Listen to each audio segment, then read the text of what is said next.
Today we are looking at a completely rebuilt shaker conveyor. We've already palletized this unit for shipment, LTL. Do a walk around of the unit and then we will fire it up so you can see how smooth and how quiet it runs. Now, because this unit isn't bolted down, there's going to be some excess vibration that will come out of the unit once it is firmly bolted to the ground. We are going to fire the unit up for you now. Starts right up. The motor is brand new, it has plenty of power. Comes along nice and smooth, nice and quiet. There are no irregular noises.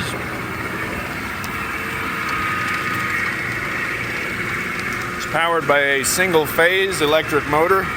Runs on 110 volts. You can switch it to 220. It's just an all-around nice unit, ready to go back to work for a long time.